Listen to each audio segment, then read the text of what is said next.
माझं नाव घेऊन जर ते हिम्मत दाखवत असेल तर मी आजच त्यांच्यावर अब्रू नुकसानीचा दावा दाखल करतो आणि त्यांनी सिद्ध करावे कशा पद्धतीने मी जागा लुटलेली आहे। त्या संस्थेमध्ये 19 वर्षाचा शिक्षक होतो।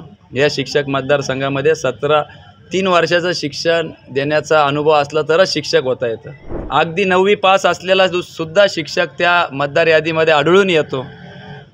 शेतात काम करणारा शेतमजूर देखील शिक्षक म्हणून त्यांनी त्यांच्या संस्थेमध्ये दाखवलेला आहे।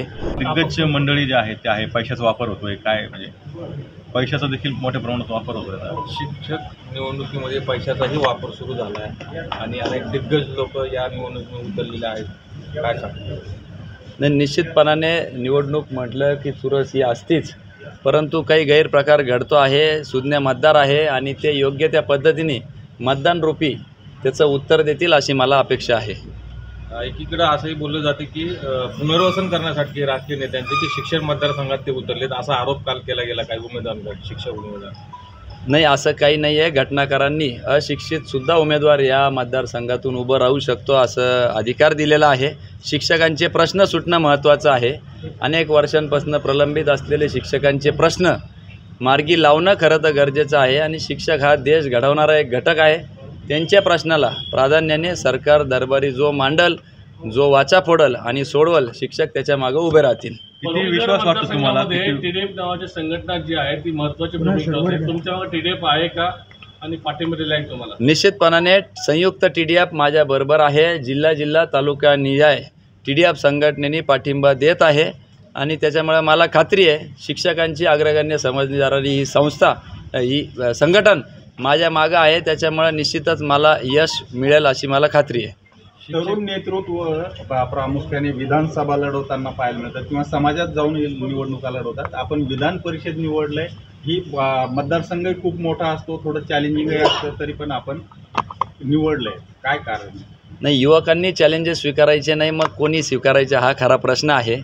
आणि कुठलाही संधी ही काही कमी किंवा जास्त नसती, प्रश्न सोडवण्याला महत्त्व आहे। वरिष्ठ सभागृहामध्ये संधी आहे, शिक्षकांचे प्रश्न सोडवण्याची संधी ज्याला मिळते याच्यासारखं भाग्य मी दुसरं काही समजत नाही। निश्चितपणाने त्या पद्धतीने माझं कामकाज चालू आहे। तुमच्यावरती 117 एकर जमीन टाकण्याचा आरोप झाला होता, आता एक प्रेस कॉन्फरन्स झाली होती दरडाईची। माझं जर नाव घेतलेलं असेल 117 एकर लाटल्याचं किंबहुना एखाद्या विशिष्ट उमेदवाराला 15 लाख रुपये देण्याचं, तर मी आजच अब्रू नुकसानीचा दावा त्यांच्यावर दाखल करतो। त्यांनी जर नाव घेतलं असेल तर, त्यांनी विरोधी उमेदवार म्हटलं असेल तर कायद्याने मला त्याच्यावर कारवाई करता येणार नाही, पण माझं नाव घेऊन जर ते हिम्मत दाखवत असेल तर मी आजच त्यांच्यावर अब्रू नुकसानीचा दावा दाखल करतो आणि त्यांनी सिद्ध करावे कशा पद्धतीने मी जागा लुटलेली आहे। एक तर बाप दाखवा नाही तर श्राद्ध घाला अशी आपल्यावर म्हण आहे, त्यांनी सिद्ध करावं। पण त्या उलट त्यांच्या संस्थेमध्ये 19 वर्षाचा शिक्षक होतो। या शिक्षक मतदारसंघामध्ये 3 वर्षाचं शिक्षण देण्याचा अनुभव असला तरच शिक्षक होता येतं। तर 17 वर्षी शिक्षक झाला तरच त्याला मतदार होता येतं। 75 वर्षाचा शिक्षक त्यांच्या संस्थेत सापडतो। अगदी 9वी पास असलेला सुद्धा शिक्षक त्या मतदार यादीमध्ये आढळून येतो। शेतात काम करणारा शेतमजूर देखील शिक्षक म्हणून त्यांनी त्यांच्या संस्थेमध्ये दाखवलेला आहे। अगदी कापड दुकानात काम करणारा कर्मचारी तो देखील त्या मतदार यादीमध्ये आढळून येतो।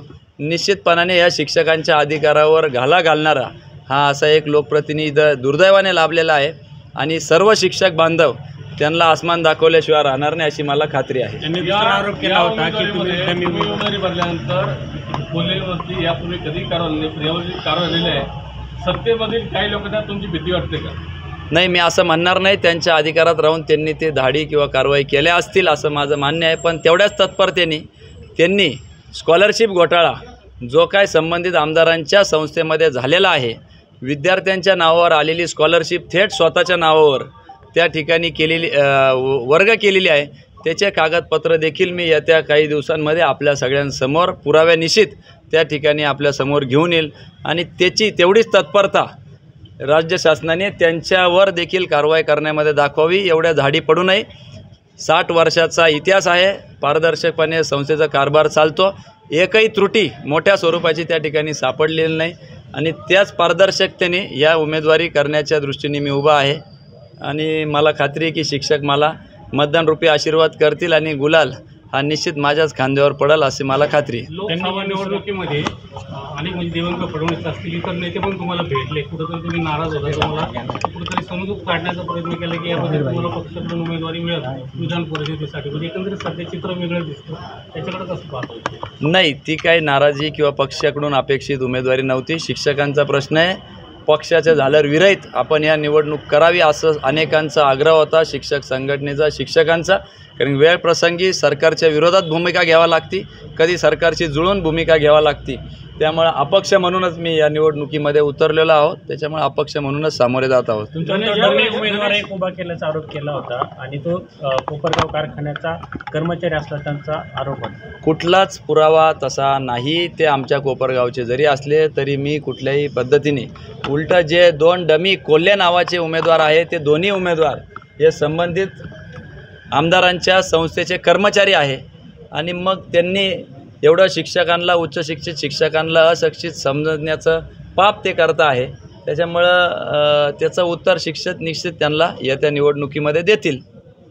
गणेशची निवडणूक असेल, त्यानंतर नगर दक्षिणेची लोकसभेची निवडणूक असेल, जिल्ह्यामध्ये विवेक कोल्हे आणि निलेश लंके नाव खूप चर्चा झालेलं आहे. कसं गणित विधानसभेला दिसून येतं? नाही, निश्चितपणाने समाजामध्ये जो काम करतो, अन्यायाविरुद्ध आवाज उठवतो, समाज त्याला डोक्यावर घेत असतो. कदाचित ते दोन्ही गोष्टी आमच्या दोघांमध्ये साम्य असल्या कारणास्तव लोकांनी त्या ठिकाणी चर्चा होत असेल. येणाऱ्या काळामध्ये काही समीकरण बदलतील जिल्ह्यातले राजकीय समीकरण? नाही, बदल हा निसर्गाचा नियम आहे, म्हणून सातत्याने बदल हे होत राहतो. राजकीय असो अराजकीय असो सगळ्याच ठिकाणी बदल होत असतात. त्याच्यामुळं फार बदल घडले तर आश्चर्य वाटणार नाही मला. त्यांना माहिती होतं गणेश सारखं झाकण उठायचं. धन्यवाद.